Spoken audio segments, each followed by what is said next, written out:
Welcome to the Leadership Conversations podcast. I'm your host, Jonno White. I'm the founder and principal consultant of Clarity.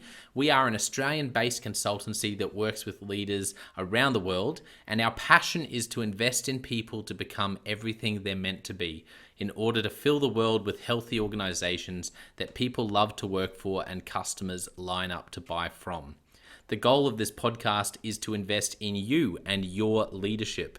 If you're just joining us for the first time, then feel free to check out consultclarity.org. That's our website, consultclarity.org. We have so many free resources on there, the most popular being our 7 Questions on Leadership series. We've had more than 1,500 leaders from around the world in all different sectors give their in-depth answers on leadership, what books they love, what they found most challenging, the most meaningful stories, how they structure their time through the day. That's free, so go and check it out.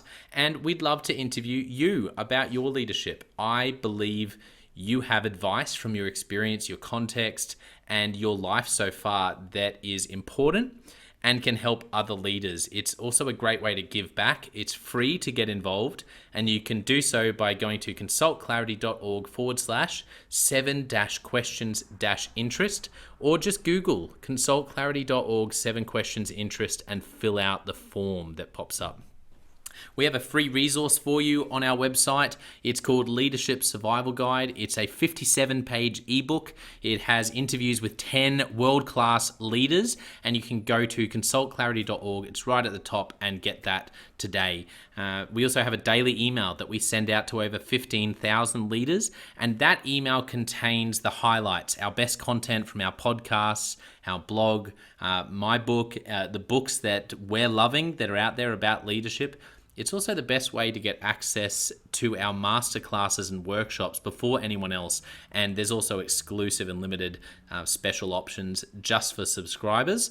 And you can subscribe by going to consultclarity.org/subscribe.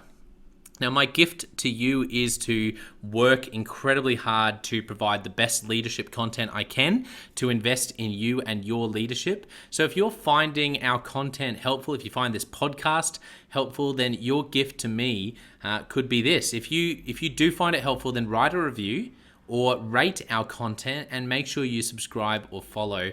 I can't emphasize enough how helpful that is. It really does help us to get the word out there so we can invest in more leaders to become everything they're meant to be.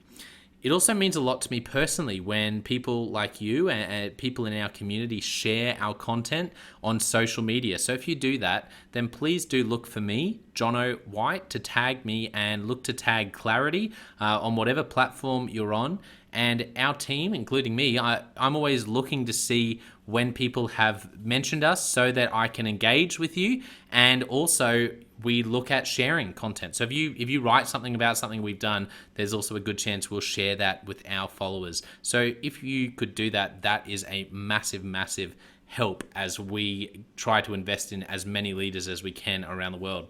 Last of all, you can check out my book about how to deal with difficult people even if you hate conflict. It's called Step Up or Step Out. It's available on Amazon. You can just look up Step Up or Step Out Jonno White, or you can go to store.consultclarity.org/book and check it out there. I have coached leader after leader after leader, and in more than 50% of the sessions, this topic comes up. How do I deal with this person? I'm finding it really difficult, and I just want to find a way that doesn't blow up to just to have a difficult conversation, to lead them better. How do I do that? There's a 3-step process that I outline in this book that I believe can help you.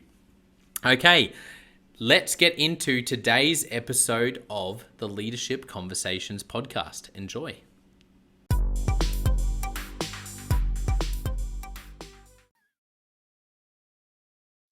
Welcome to another episode of the Leadership Conversations podcast.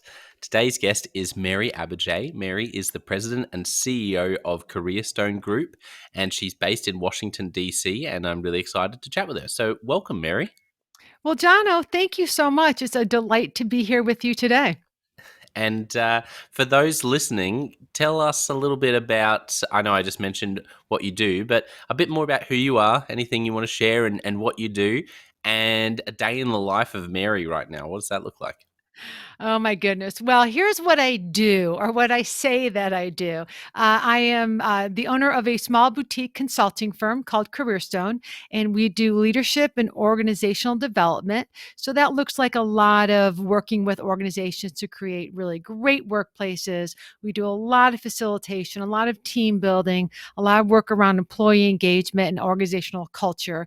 And on the other side, we're doing a lot of professional leadership development. So we're working with leaders at all levels, from emerging to mid to senior, helping them be great leaders, leaders that people would want to follow. And we're also helping regular people at work develop the skills and the sensibilities that they need to be successful in the 21st century. So that's what we do. Oh, and I'm also the author of this book called Managing Up: How to Move Yeah. Up, Win at Work, and Succeed with Any Type of Boss. So we do a lot of work around helping people build really productive and positive working relationships with those above them, below them, and across from them. That's what I'm really passionate about.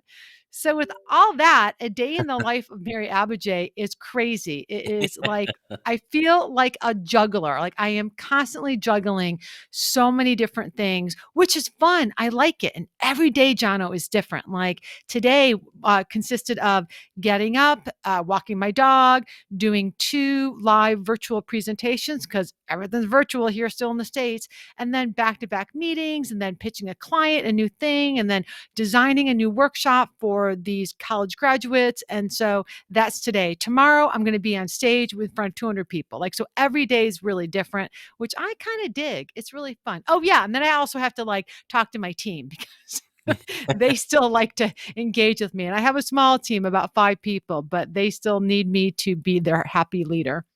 Absolutely. Oh, wonderful. Thank you for sharing that. Let's hear a little bit about your story now. So, I'm interested to know, what are some of the moments as you look back, even as far as childhood, that really shaped you becoming the leader and the person you are today, Mary?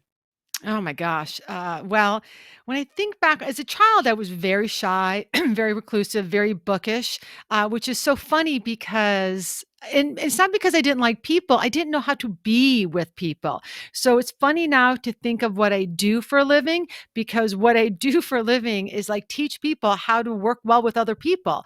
And I'm on stage and I'm doing all this and I'm out in front of people. So I think part of my career has just been kind of one long therapy session, right? One long, like, get myself fixed up better session, like learn how to be a human being with other human beings. So that was, kind of my childhood, like struggling with that. And then I think my real leadership journey really started, I mean, I had a lot of different jobs in a lot of different fields, and then, while I was but it's always like a one-person department, and then I was working for the city government of Washington, DC, and I was working for a very popular, very well-known, leader here in DC, not federal government, local government, and he killed himself. And so there I was, I found myself stuck working for the city Mm, government, which I didn't wanna do, and wasn't sure what to do. So at that point, I decided I'm going to take a big left turn, big wow. left turn. And my sister and I opened a bar in Washington, D.C. Oh, wow. And yeah, a bar. I'm a bar owner, and we did so well that then we opened up a nightclub. And so I think that was my first time actually being the leader, being completely not only in charge of the people, of managing a team of people, but being in charge of the business as well. Like really, like the buck stopped with me. So I learned so much about leadership, about people, about customers, about teamwork, about fiscal responsibility, about the bar business, in those 2 things. And from there, I decided, bar business is really kind of boring. Basically, it's every day, 3 things you have to ask yourself: what's broken? Who's not showing up for work, and how much will both of those things cost me? So what I realized doing that, the 2 bars, is that my sister and I were very lucky and we were very successful. And people used to come and ask us all the time, like, how did you do this? How did you build such a great team? How do you run such a great business? And I found I so enjoyed telling other people, sharing my story with other people and helping other people be successful, that I thought, you know what, I'm going to sell these businesses and I'm going to start a consulting company. That's what I did. Went back to school, got a couple of degrees in Wow. organizational development and leadership, blah, blah, blah, and then started my consulting practice about 20 years ago. So that's my leadership journey. I know, it's crazy. That is really a crazy journey, and just incredible to hear the path. I can't help but ask, you're running a bar and a nightclub. What were the biggest lessons you learned around leadership that have really stuck with you from that period of time? Well, first of all, don't ever own a bar unless you really enjoy people, because it's really hard. And a bar and a nightclub are so different. There's five big things that I really learned from owning and running the bar. One is you gotta hire great people and then let them do their thing. Yes, of course, like with a bar or a nightclub, you've got to put parameters around things, but really trust your team and hire for the person, not the skills. I taught tons of people how to be good waitresses and good bartenders, but I hired for personality because that is what was important to our business. We wanted to create a certain sort of feel, certain sort of, emotion, a certain sort of jam at the bar. And so I hired people that would really flush that out. Then trust people. Like, you have to trust people. And the thing with owning a bar, which I'm sure you'll know for anyone who's ever worked in one, is you just got to assume your staff is going to steal. They're going to steal a little bit, but what you have to do is make it so that they don't have to steal. So we used to give our staff like literally unlimited they could buy things. They had an unlimited comp check, so they could at their discretion they could buy people a round of drinks or a bowl of french fries or whatever it was, because we trusted them to bring it in. The third thing I learned, I've got five of them for you. The third thing I learned is that the customer Yeah, is this is not so good. always right. Yes. And sometimes you're going to have to stick up for your staff over the customer. And so that was a big lesson. Being a transparent leader was really, really important. A big lesson learned for me. And two things kind of happened for this. One is I'm an introverted leader. So I'll come out and say, we're going to do it this way. And then it never occurred to me to explain why to anybody. And one time my sister sat me down. She said, Mary, everybody loves you. We know you're the smartest person in the room, but you could share a little bit about why you want to do things a certain way. And I was like, well, isn't it obvious? She's like, no. So learning how to Mm, share like the reasons why behind yeah, your decisions, right? I mean, I love that. when people understand why you want to do something or why you've made that decision or choice, they're much more likely to get on board. The other thing about transparency that it actually, I'm embarrassed to say, it took me like a year to learn, is that it's transparency around the fiscalness of the business, the actual numbers, the money, the cash. And so I would never tell my staff like how much we were ringing every night, and because I was afraid that if they knew how much we were ringing, they would steal more, like they just would not care as much or whatever. And then one night, one of my waitresses said, Mary, why don't you just tell us the numbers?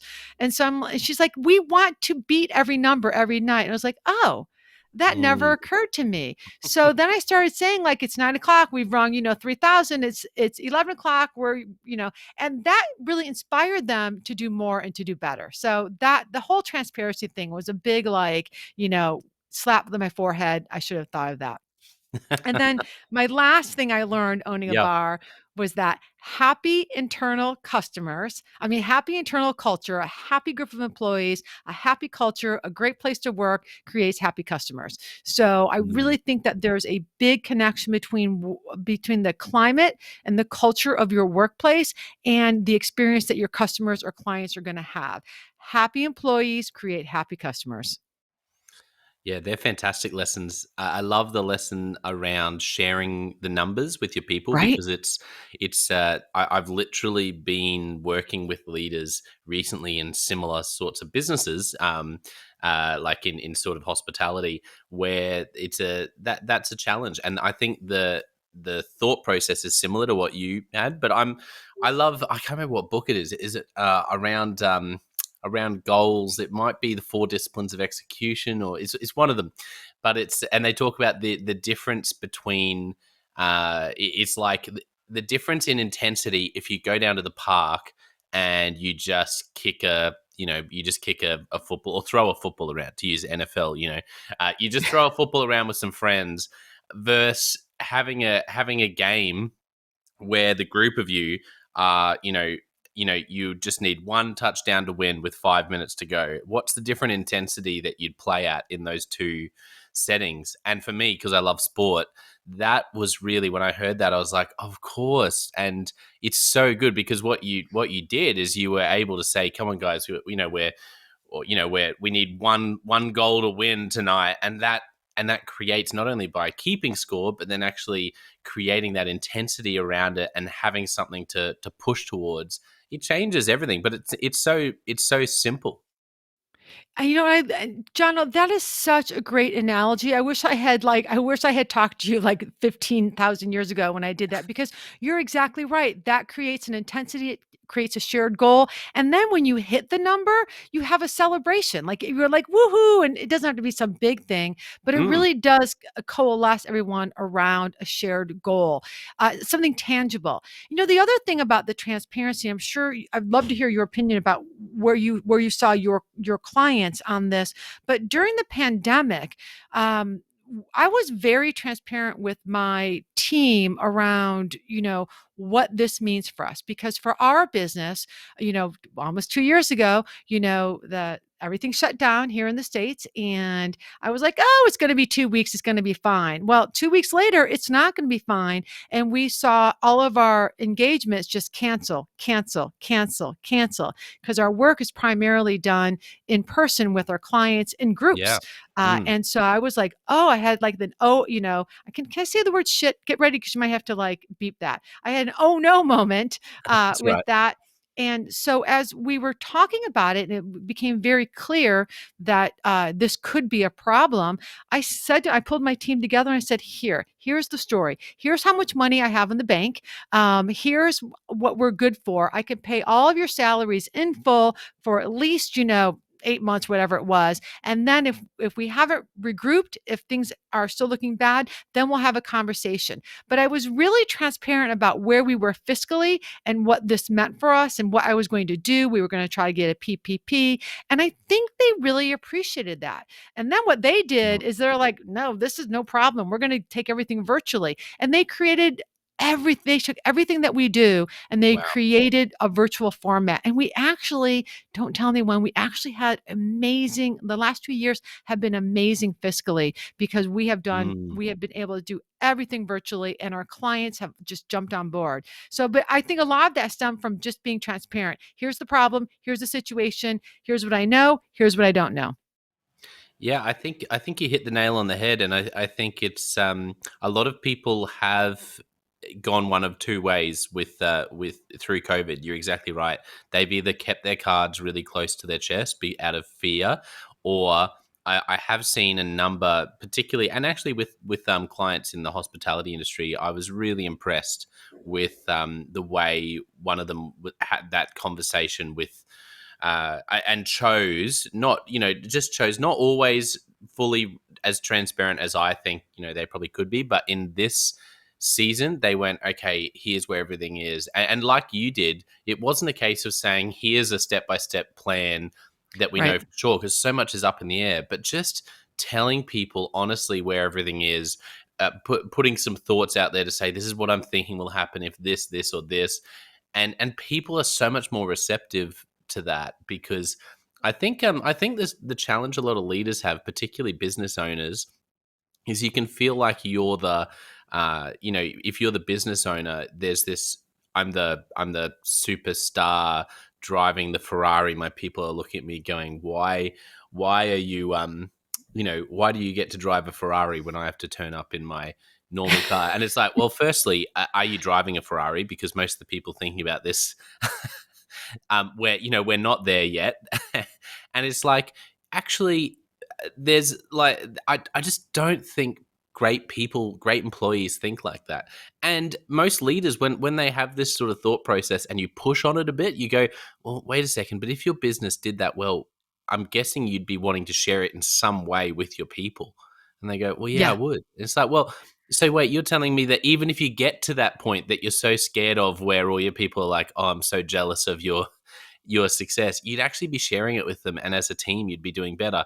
So I think that whole um, fear of uh, and just assuming the worst about how people are going to react to you is really I just think it's not true. If you have great people and you trust them and you treat them well and you share the reward, so if you have an amazing time, you actually create you make it amazing for them as well, not only because of the goals they've hit but also because of different ways you reward them, then I think people actually love that. I think you're so right. And I love that you pinpointed it, like it's a fear that leaders have around sharing too much or being too transparent or fear of the employee's reaction. And the truth is, to your point, most employees don't want your life. My employees look at me and they're like, Mary works 24/7 because I love it. We don't want that. That's great for her. So True. we are happy with what we got. We're happy with her generosity. We don't, because they're not going to want your life, and chances are they're not going to be jealous of your life. And so you should, like, the more you share, just the more they feel connected to you, the more they feel connected to the mission. So I don't know why people are so afraid to open up the kimono for a bit. Yeah, I agree. Something I wanted to ask you about your story. You took this big pivot, and do you remember the moment for you when you really made that decision to sell, to sell the businesses and go and pursue this? Like, was there? I know it would have been a bit of a journey, but do you remember? Was there any sort of key moment that you can recall where you really decided this is what I'm going to do? Yeah, I had been, after owning the bar for a couple years, I knew I was getting bored. And I said to my sister, I kind of got to get out. She said, oh, no, no, you're just bored. Let's open up a nightclub. So we were like, all right, because it's fun. You do the build out, start something new. It's a little exciting. And then I was like, ugh, I'm over. And it was probably waking up or coming home one night at like 5:30 in the morning, because that's what time you get home when you own a bar or a nightclub, because you close up at 3 or 4, and you take an hour or so to clean up, and then you're like sitting around, you have a drink or two with your staff, and then it's 5:30. I remember just coming home one morning at 5:30 and just being like, I hate this. I hate this. I hate this, hate this, hate this. And so I knew it wasn't good for me. I knew it was not good for my mental or physical health. And so I just decided that was it. Like, that was it. I was just tired of being hungover, or no sleep, not having Mm, any friends. Because when you own a bar or a nightclub, all your friends, like your real friends from the past, have day jobs. You never see them. And so that's why I made yeah. the decision. I called my sister and said, I'm out, I'm done. And we made it happen pretty quickly. And I immediately went back to school. I went to Georgetown and got a master's in organizational management, and I just dove right in. But I will tell you, it wasn't. I make it sound really easy, but I probably suffered like 6 months of panic attacks. Like, Mm, am I doing this right? Do I know what I'm doing? It was, the dark night of the soul. It was not an easy pivot. And yeah. Yeah, it was an easy pivot. Yeah, thank you for sharing that. It is. I can imagine it would have been. I mean, obviously, the fruits there now, where you love what you're doing, but making that decision and going through that big pivot to actually choose to give that up and go, no, I want to actually do this that I can see that I'm really passionate about, wasn't easy. Um, what about now that you've been doing what you've been doing for, for 20 years? Are there any favorite stories you have of transformation for a client, or just really meaningful, where you've helped a team and then something's happened that really stuck with you for some reason as a, reminding you why you do what you do? Oh, that's such a great question. Let me think of something. But as you're saying that, one of the things that I love about what I do is I get notes from people all the time, and I get notes that say things like, this experience changed my life, or your book changed my life, or your presentation changed my life. I recently did somebody's podcast, and to be honest, I didn't remember who she was, but she had heard me speak somewhere in, I think I was in Chicago speaking. And she then 2 years later, she calls me and she's like, I just want you to know there's something that you said. And quite frankly, I can't remember what I said. I meant was something like I said, nobody's coming to save you. You have to save yourself. And she's like, I left that conference and I literally quit my job and I started this new thing and I am happy and I'm successful. And it's all because of you. And Wow. that is so overwhelming when someone says that to you, and it's so gratifying. And the thing about this kind of thing is, John, as I'm sure you never know when you're going to change someone's life. You never know when some offhand comment or some direct comment or a piece of feedback or 6 months of hard work with the client is going to Yeah. change their life.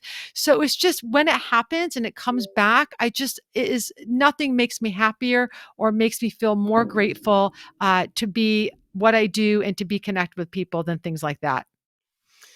Yeah, that's a wonderful story, and that's the thing I love about that as well is sometimes if you get to do, what we do, you share something, and it might be you don't even remember that you said that particular Yep. thing. You remember something else, and I don't know about you, but sometimes I think, gee, that was what I just said there. That was really good. But then someone will say to you, I love asking at the end of with a working with a team or a room or one on one, what was most helpful, and I love someone will say, "Oh, you just mentioned this and that's really stuck with me." I think, did I even say that? And yet that's what people find most helpful, and it's very rarely, or one of the things that I find most enjoyable and you know, a little bit, it helps with humility is when I do a one-on-one coaching session and share some amazing piece of advice. I think it's amazing. And then after, at the end, say, what do you find most helpful? And 90% of the time, it's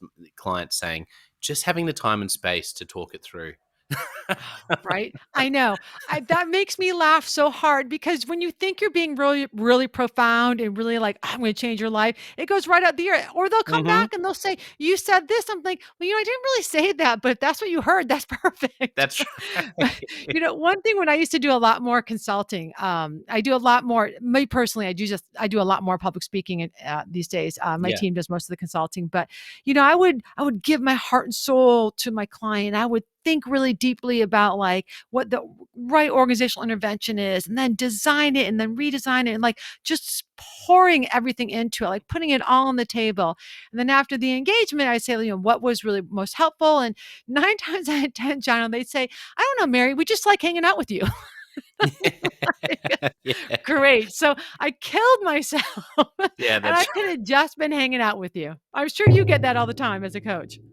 Oh, 100%. Yeah, it's so true. It's like, oh, just having I think as well it's been good because when I'm in the room with the team as well, um I think it's been really helpful just to realize that sometimes being the facilitator in a room with a team and just being there, just Yeah. being who I am.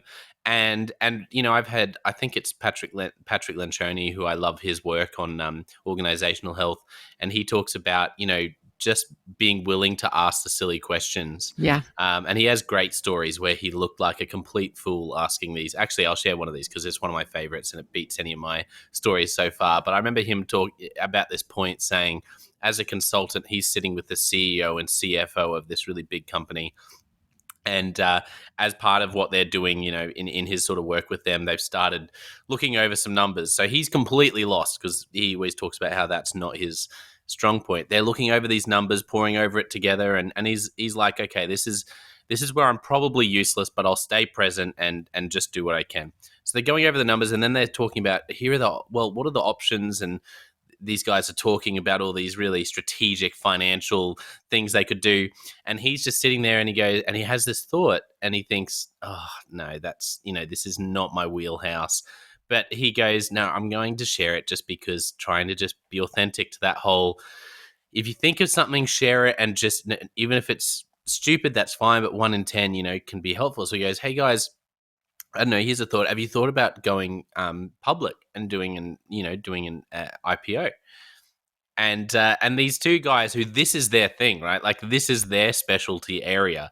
They stop and they pause and they look at each other and they go, well, that's actually a really good idea. That might be like, it was just that for him not having any financial sort, he was just hearing them talk about all these numbers, and he goes, well, like, isn't it about this sort of point where a company might go public? And these guys are like, actually, that's a really good idea. And that's what they did. They ended up doing that. And I feel like so much of my work is being the person in the chair or the person at the whiteboard who says, well, have you thought about going public? And you go, this is the stupidest idea ever. And 9 out of 10 times it is. And people look at you and they're like, oh, no, that's actually, that wouldn't work for these 10 clear reasons. But then 1 in 10, people go, oh, that's, yeah, why do we do that? Or that's actually, yeah, why haven't we thought about doing it that way? Just because you're coming in without any of those sort of assumptions. Yeah, the assumptions are the preconceived notions. Well, another thing that I don't know if this has ever happened to you, but first off, of course, I know you would agree with me. Like being in the room with people when they're either in pain or they're trying to figure hard stuff out, like that's such an honor. And Mm, sometimes I think, and it's like our use of self, right? How we use ourself in the room to be able to give people the comfort, the safety, the framework, the process to talk about things. But sometimes, as the facilitator, you're also going to be the lightning rod. I can remember when the first times I facilitated like a difficult group gathering. mm. It was a basic organizational assessment. And so we were feeding back the information to the staff and the leadership. And it was a good, hard conversation. After the conversation, and there were 5 members of the executive team. After the conversation, I go back and I do a debrief with the executive team.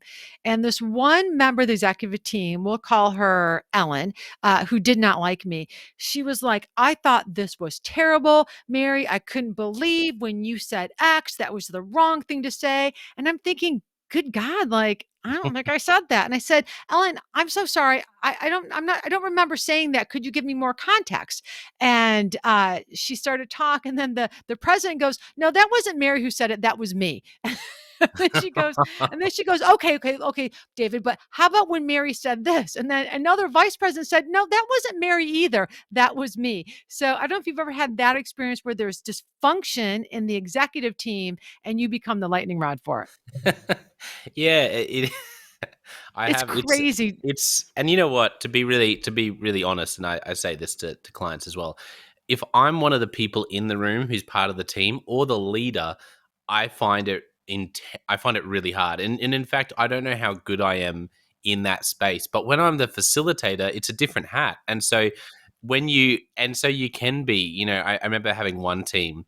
And anyone from that team who listens will remember this because I remember I had a chat with the leader around this idea of poking the bear, I and love that not being expression, by afraid the to way. go there. Yeah, yeah. And so we had sort of and so I knew I had permission to sort of go there, and it was one of those sort of times where it's like the leader pulls you aside and goes, I just we really, time's running out in this time we have together, and I really want to see something happen in this area. And I went, okay. And I threw out my plan, and we just did this session where I just kept, and I told them, I was like, I'm just going to keep poking the bear. And it's great because Nice. Jono in the room, if I'm one of those people, is scared, is really awkward and uncomfortable, is struggling so hard to try to be present and not get defensive and do really well in that setting. But when I was as the facilitator, I just kept poking, and it was it was actually such a it was like all this stuff just came out and finally just got dealt with. And they're great people and a great team. And so actually afterwards though, everyone was so tired. It was actually so tiring and emotionally draining for all of them. And I have to admit I was a bit tired too. But the funny thing is, if I would struggle to do that as a leader, Yeah. but as a person, like you said, as a lightning rod, I know that that's something that I was able to sort of help facilitate, and that was a big turning point for that team. So yeah, it is an honor, but it's not necessarily that I'm great at doing that. when I'm the leader or in the Yep. team, that's something I struggle with. But as the person who's come in, like you said, a lightning rod's a great. You can. And then, of course, you don't mind. Well, I don't mind anyway if stuff gets thrown at me, because it's like, well, I don't have to turn up tomorrow No, with you you. get to go So home. yeah, yeah. And so that's great for the leader and for team members if you do have a dysfunctional person, that Well, yeah, you can push them. yeah, you can push some. And two things I want to pick up on what you said, which I thought that was a great story, is one, when you're going to have conversations like that, like use a framework, use a metaphor. Hey, everybody, let's poke the bear. Mm, And when you can set people up to understand, okay, we're just poking the bear. Let's poke the bear. Like, I think those sorts of metaphors, those sorts of frameworks can give people permission to actually, poke the bear. And I do think that it's a great thing when leaders can bring in an outsider to help them have these conversations, because if a leader is leading this kind of meeting, then it's going to be impossible not to get defensive. And yeah. so when leaders can actually bring in neutral third party facilitators, they get to be just one of the team. And the Mm, last thing I want to say about your story, which struck me as you were talking, is that facilitation and leadership really go hand in hand.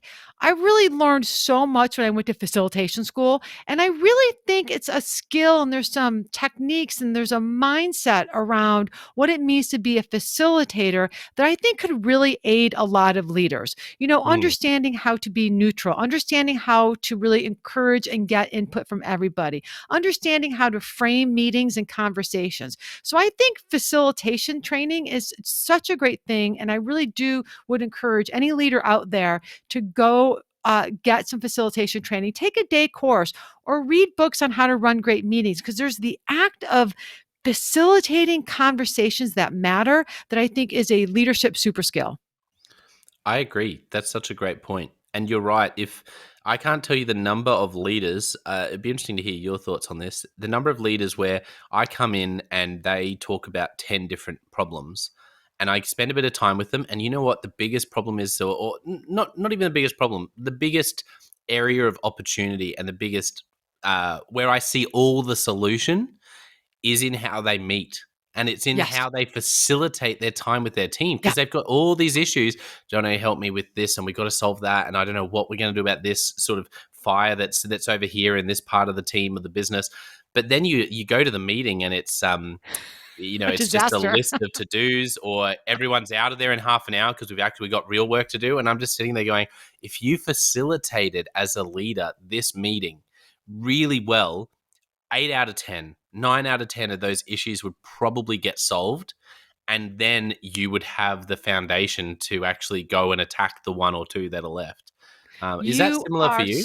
oh my gosh, Jono. Yes, yes, and yes, 100%. You go and you talk to these leaders and they tell you their problems. And one of the first things I say is, well, what do your meetings look like? Well, I don't know. There we do this. And it's, oh my gosh, if leaders could learn how to run better meetings, so many of their problems would be solved. They could learn how to run meetings that matter, so many would get solved. But honestly, I think people are kind of lazy. And, Mm, thinking through the design of a meeting is a lot of work. I have yeah. clients that will hire us to do retreats, and I'll be like, all right, so it's going to take a couple hours of planning. They're like, what do you mean? Here are the 5 things we're going to talk about. I'm like, yeah, but you got to think about how you're going to talk about it. How are you getting, like, who's going to be like, there's so much to think about, but people don't really want to think about the design of the meeting. They just think about creating an agenda and we're done. Yeah. And yet we'll put so much time and effort into other things.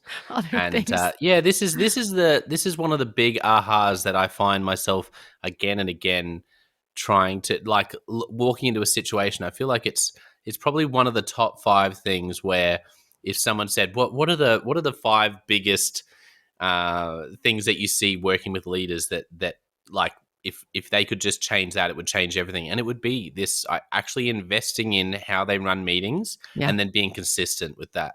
Yeah. It's a game changer. But you're right. It's like we'll stay up to 2 a.m. working on this, this other report, or this working on something for that client. But then when it comes to actually planning the time, and even even financially, if you think of who's going to a retreat, you Oh my think God, of it's the so Oh, It's so it's so expensive. expensive. So you want to use that time. Like if you've got 8 on an executive team of a big company, you can be talking, tens of thousands of dollars of time by taking them away. So you want to invest in how you're doing that, and that I think that's also good for leaders to remember when they're looking to invest in bringing someone in. Is like, Yeah. well, actually, you're already spending tens of thousands of dollars, so maybe don't try to spend $300 and have someone just parachute in for 1 hour and then leave and go, that was great.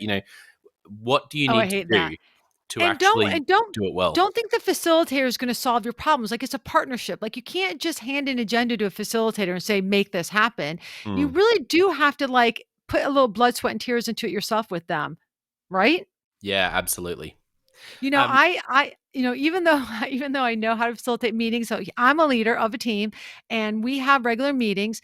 And because I know that I am not going to do it myself, I like think about the design, I have handed off the meetings to my staff. So they design the meetings, they talk amongst each other what they think we need to talk about, how we're going to talk about. And I got to tell you, leaders out there, if running a meeting isn't your thing, give it to your team and have them share the load and have them get creative.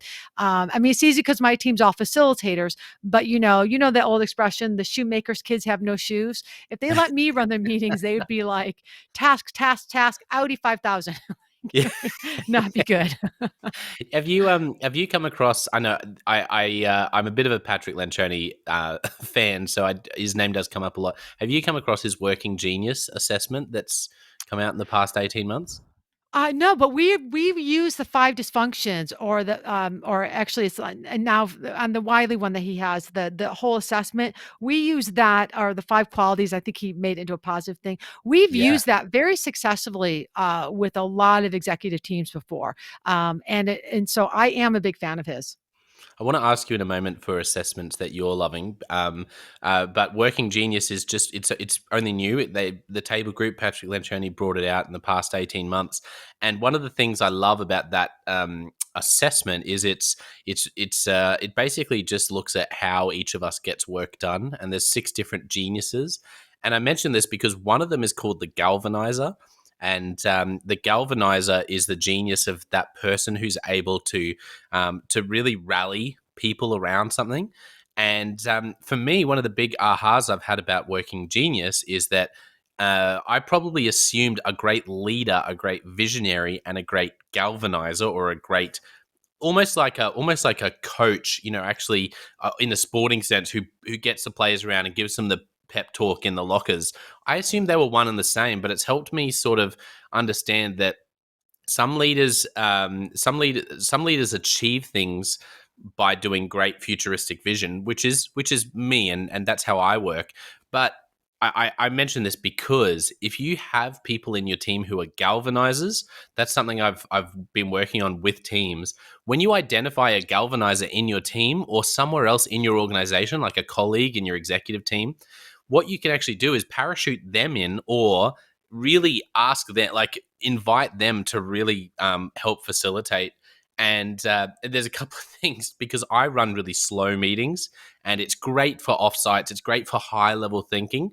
But something I would do if I was a leader on the ground, with a team, as part of a large organization, or a mid level manager, I would look for a galvanizer in my team, and I would be inviting them to actually help run the meeting, because their natural gifting is to rally us together and actually move us fast. And I know organizations where there are people who I've been able to say to them, look, such and such is clearly a galvanizer, or they've actually done the Working Genius and it's come out that that person's a galvanizer. And I've said they need to be in the seat with you somehow, helping to run these meetings, because it's one thing to tell that person you need to change how you run the meetings, but sometimes there's a lot of themselves they have to, people, like you said, it's not necessarily their gifting in how they're wired. And so you can literally look at some of the people around you and bring them in, and say to them, and this is oversimplifying it, but really say to them,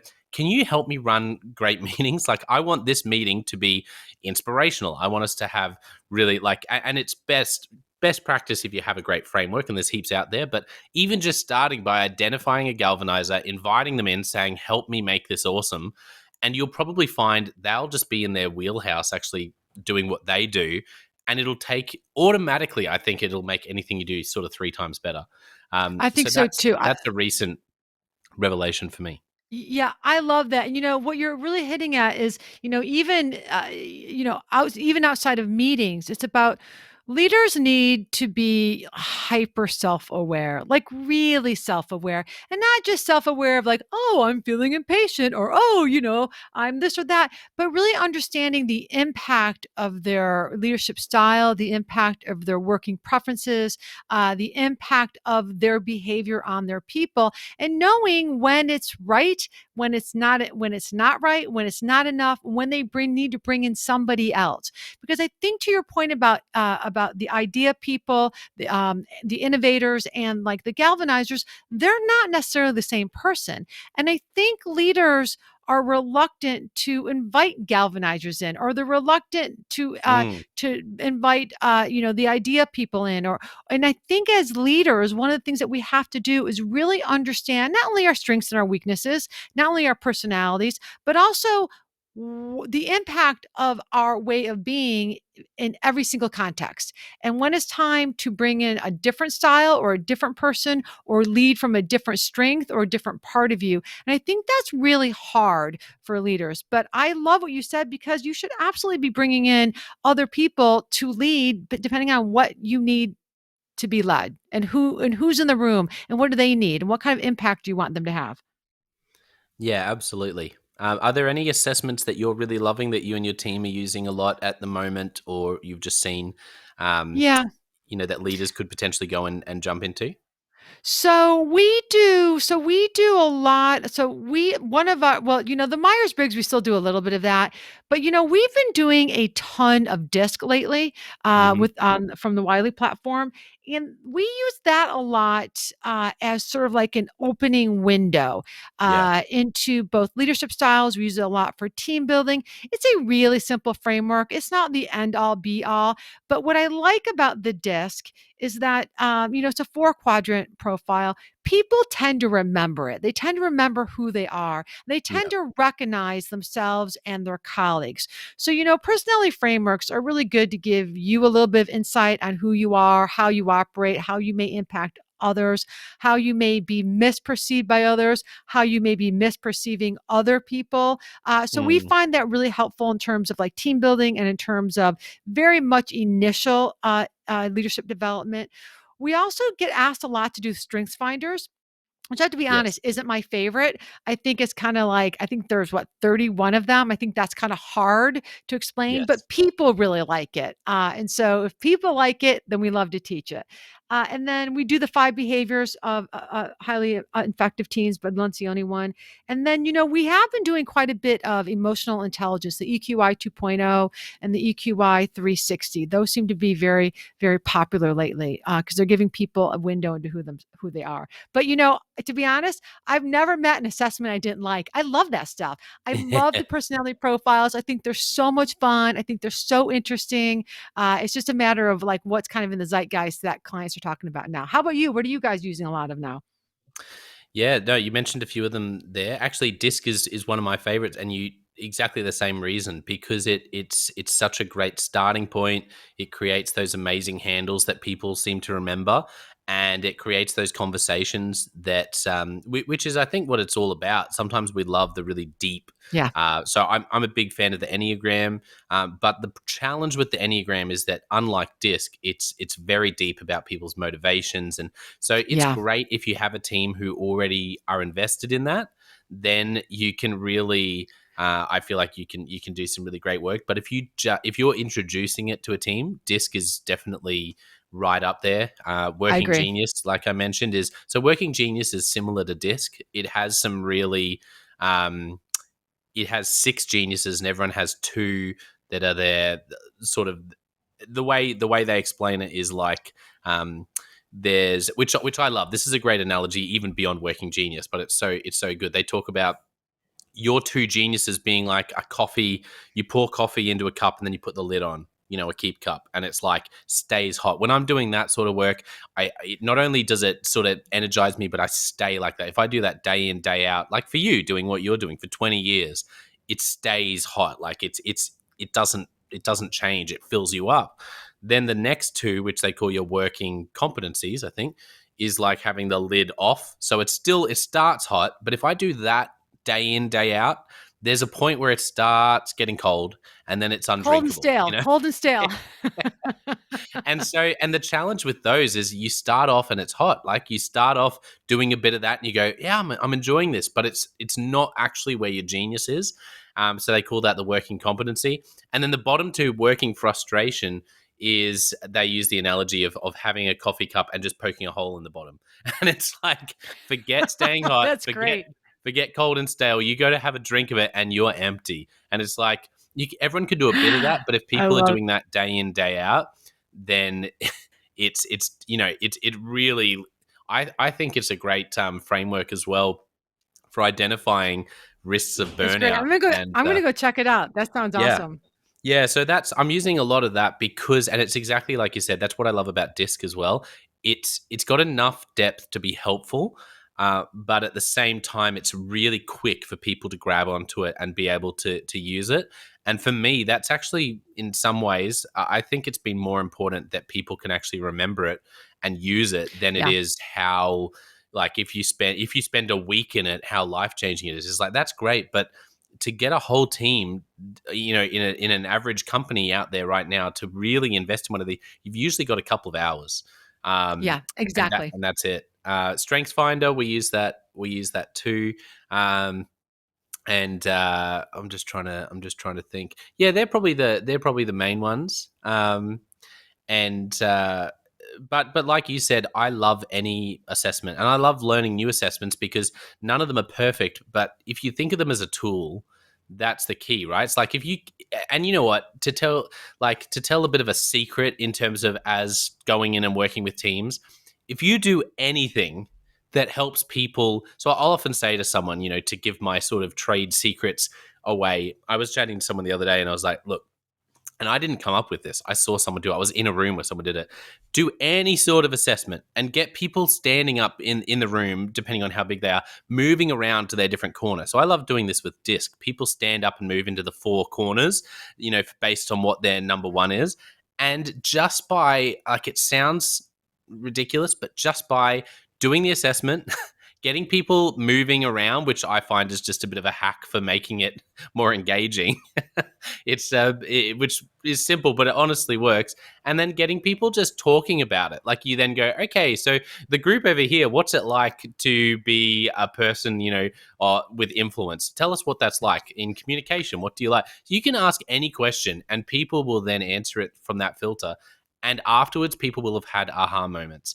And it's like, sometimes we think we have to know what we're working with, like be able to give people this incredible advice about what DISC means to them. But it's actually just about asking them some great questions, getting them to talk to each other, using the tool as a filter, and people go, yeah, like this, once again, Mary, might sound like oversimplification, but I feel like so many problems in teams are solved when because I know I've been here in a team as well, you look at someone and you go, oh, wait, you're not an idiot. Yeah. Oh, wait, you don't hate me. Yeah, you're that's just exactly right. different. Like, that's so true. When you turn up a bit late to those things, or you miss a deadline, or, it's possible that you don't hate me and you're not actually trying to be like the bane of my existence. You're actually just, there are other things that you're really good at. It's not an excuse for those things that happen, but your intention behind that possibly isn't as horrible as I've assumed it is. And that changes, that one thing where a bunch of people change that perspective and go, okay, maybe we're just different, rather than naturally assuming the worst. That's a game changer. Yeah, I totally agree. And we start off almost all of our sort of personality sessions with the concept of intent versus impact, which I think is a game-changing concept for many people. And when we talk about that, we say, listen, we all walk around with intentions. Most of our intentions are good. We intend to do this project correctly. We intend to, do this, have fun with this project, whatever it is. But people don't know our intentions. They only see our impact. They only feel our impact of our behavior. And so if I'm working with you, and let's say that you are a very detailed person and I'm a very big picture person, your need for details might mean you might ask me a lot of questions. You might be really slow in getting things done. You might be like the kind of nitpicking things. And so I'm going to judge you on the impact, going, well, that Jonno, he's a nitpicker. He doesn't trust me. He's this, he's that. He's a pain in my butt. Where in fact, your intention is to get accuracy, right? And so once I can Mm, separate your impact from your intention. In other words, not assuming your intention, not yeah. falling prey to the fundamental attribution error, then it's Mm, like, as you said, like light bulbs go off in people's head. Oh, Mary's not just unfriendly. She's just driving for results because I am a D. She just wants to get things done. Her directness doesn't mean that she's rude. It just means she's has a need for speed and wants to get stuff done. I yeah. so agree when people can separate the story they're making up about that person, the story about that intent, and separating from the impact is game changing. The other thing I want to pick up on what you said, which just makes me laugh, is people, if you are running meetings where people are physically located, get them up and move them around. It has a very powerful impact on people. I can't tell you the number of meetings I've facilitated where the client's like, yeah, no, you can't move people around. No, they can't get up. No, they won't like that. And I'm like, Okay, I won't." And then I get in the room, Jonno, what do I do? I'm like, "All right, everybody, this corner is this group, this corner is that group." And people love it. 99% of people actually like to be engaged and do things that are a little different from normally just sitting around a big old conference table. Yeah, it's funny how it changes. I don't really understand exactly what it does, but when I was in the room and I remember we were doing this one assessment and the facilitator got us all to stand up the back of the room and based on where we scored for each of these. And I remember looking down the line, it was we all sort of had lined up in those and there were sort of a bunch of different sort of numbers and then we'd move around. And so one time you'd be right at the top because that was something that you were really on that side and I just was like, wow, what is happening? This is so interesting and so good, and yet I'm just standing in a line with people and moving around. So yeah, it does. It makes such a difference, and it just changes how you see things. As you're Yep. talking about DISC as an example, and you're standing in the I influence quadrant, looking at like conscientious or compliance in the other corner. There's something about just doing that where Yep.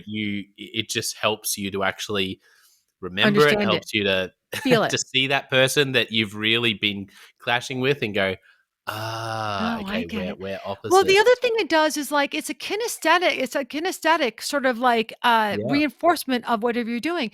And even like if I was doing a meeting that didn't have any personality stuff, I will often like I was doing something for our Department of Transportation once, and they had a big debate around two kind of spectrums of the role of a regulatory agency.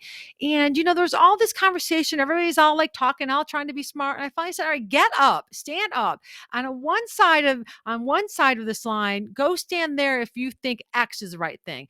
This side of the line means Y. Stand where you are on the line that you think is the right kind of balance for this agency." And so people got up and they put themselves in the line. You could just see them going, "I didn't think you thought that because you said this." And it was amazing because they suddenly were like, "Oh, we're not that far apart." Like this is like, why are we arguing about this? Like it was really funny. So just it can be such a useful thing to physically have people, we call it moving with your feet. Go move with your feet and show Yeah. physically like what you want to do. It just gives a whole new perspective and viewpoint around where people are, what they're thinking, and how they talk. People will actually talk differently when they're standing up. They're usually more brief. Yes, yeah, I like that. I used to have that with the team I led. I called it it's a once again it's a Patrick Lencioni. This is a good advertisement for Patrick Lencioni this episode because I've mentioned him about 40 Yeah, times. But he needs to send you some cash for this, but go ahead. he does. That's right. It's or he could just come on the podcast. That would be There I'd you be go. happy with that, Pat. If you're listening, anyone knows Pat, just drop him a line for me. That'd be great. But the no, the funny thing is, I remember he talks about this idea of what does he call it? The daily check-in, and Yeah. he talks about standing up and. Yep. And so I had this team, and I like to sort of put my own sort of spin on it. And so I had this on your toes meeting, and just to be like, you know what, the point of this is not to get settled, is not to have a long meeting, but literally. And everyone at first is like, really, we need to stand up. Like, can't we just sit down and have this short meeting? And it's like, no, when you're standing up, things do actually Move faster. you move faster and you get out of there in 7 minutes instead of 17. It's As soon true. as you sit down, it goes longer. So, That's so um, true. I love the yeah, I hadn't stand-up thought about huddles. that. Yeah. Yeah, stand up. Yeah, stand up huddles. Well, Mary, this has been so much fun. I So much would fun. love to invite you back for another episode down the track because I didn't get to do Leadership Express because I just kept asking you and chatting with you about things. So maybe we need to do that next time and Oh, but I was so looking potentially. forward to Leadership Express. I know we'll have to keep everyone. We'll build the anticipation. All right, but I gotta answer one of the questions because you asked me about a movie or a TV show. So I've got to Yes. tell you about my current favorite TV show. Oh yes, please go for it. And it is Mythic Quest. Have you seen it? No, I haven't. I Mythic want Quest. you to think of it as I think it is. I'm obsessed with it. Is the best workplace comedy on TV today. I want you to think of The Office meets Always Sunny in Philadelphia.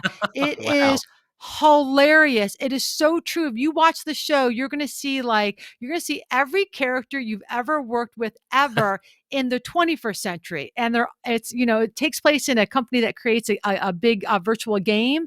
And so, and by the way, one of the lead characters is Australian, and Okay. it is the Office. The Office show is the show The Office, but it's for the millennial and Gen Z generation. It's fantastic. I'll check it out. I love The Office, so I'll definitely Yeah, go and you're check gonna that love out. this one too. Then. Okay, thank you. Great recommendation. And we'll keep everyone waiting for the rest of those questions when we catch up next time. Maybe we need to do that sooner rather than too far down the track because this has been so much fun. Now, I know you mentioned your book. It'd be great if you could mention that again. And where can people find you if they want to connect with you, want to work with you? Great. Well, my book is Managing Up, How to Move Up, Win at Work, and Succeed with Any Type of Boss. You can find it on Amazon or anywhere that sells books. You can also find me on LinkedIn, Mary Abbajay, on Twitter, Mary Abbajay, on Instagram, you got it, Mary Abbajay. The company is CareerstoneGroup.com. You can find us there. So yeah, link me, tweet me, email me. Just don't call me, Jonno, because I don't answer the phone anymore. That's right. You're probably on a Zoom call when people are calling you. Exactly. That's exactly why all my phones are always on off because I'm always on a Zoom presentation or a Zoom meeting. So the best way to get me is to email me, text me, tweet me, LinkedIn me. Brilliant. Well, thank you to our listeners for tuning in. I think this has been so much fun chatting with another person who does what I do. But if I was a leader, I'd be listening to this and taking notes because there'd be a bunch of things you can go and implement with your own teams. So, yeah, thank you to our listeners. Don't forget, I also have the Jonno White Leadership Podcast and the Leadership Question of the Day podcast, which you can go and check out. And I want to finish today, though, excuse me, by saying a massive thank you to Mary for being so generous, being so hilarious. I've really enjoyed spending time with you, and I can see why people love working with you, and also just the wisdom around all the things we've talked about today has been really enriching, and it's been a wonderful conversation. I know it's going to help a lot of people. So thank you for being so generous and coming on, Mary. Oh my gosh, Jonno, it has been so much fun. I only wish we were doing this over a cocktail because that would be even more fun. Maybe next time.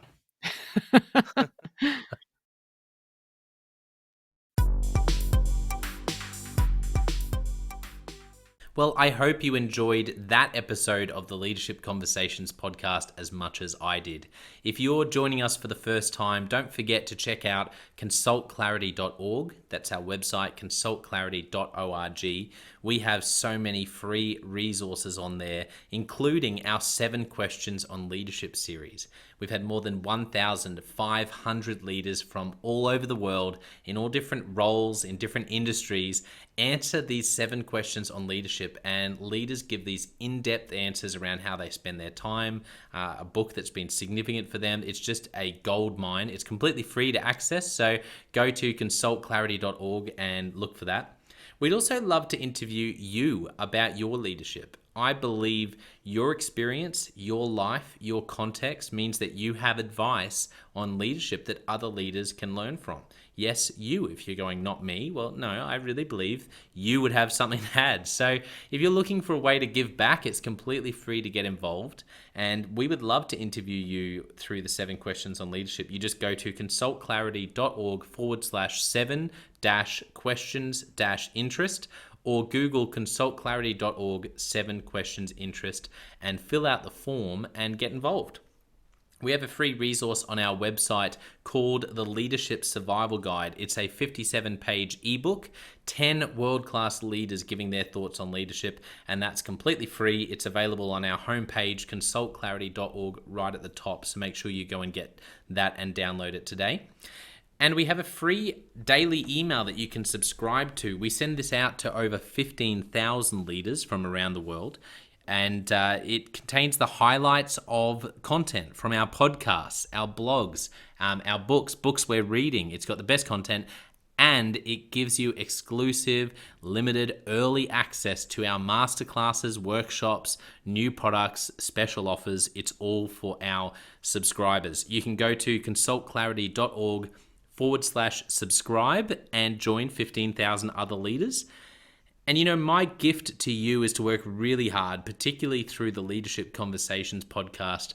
I have been blown away by the quality of the leaders, and I'm learning as much as anyone in doing these interviews. So I'm having a great time. And my gift to you is to keep lining up the best leaders I can to invest in your leadership. Your gift to me, if you're finding this helpful, there is something that you could do that would help us out massively. And that is to write a review and to leave a rating for our podcast or wherever you're watching or listening to this. I can't tell you how much that helps us out. Also, subscribe or follow. It really does make a difference in helping us to help more leaders become everything they're meant to be. Another thing that means a lot to me personally is when I see our community share our content. So if you do share this or any other piece of content on social media, then thank you, and please do that. And look for me, Jonno White, or Clarity, and tag us in your post. Our team is always looking for posts to engage with from our community, and there's also a chance that we'll share your content to go beyond and share it with our followers. Last of all, you can check out my book. It's called Step Up or Step Out: How to Deal with Difficult People Even If You Hate Conflict. I wrote this book because 50% of the coaching sessions I have with leaders, this topic comes up again and again and again. And it's this idea of, how do I have this difficult conversation? How do I lead this person better when I'm finding them difficult? Or in some cases, you look and you say, I think I might be leading a difficult person. They're just quite difficult to lead, or I'm finding them quite difficult to lead. So there's a 3-step process that I unpack in Step Up or Step Out.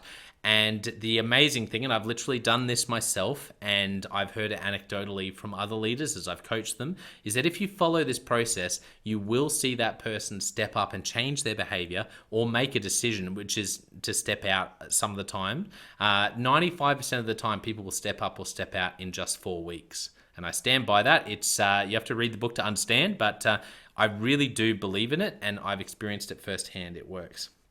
So you can go to Amazon, look up Step Up or Step Out Jonno White, or store.consultclarity.org/book. Well, thank you so much for listening. We're going to be back with a new episode next time of the Leadership Conversations podcast. And I hope today has helped you to take another step towards becoming the leader you're meant to be. See you next time.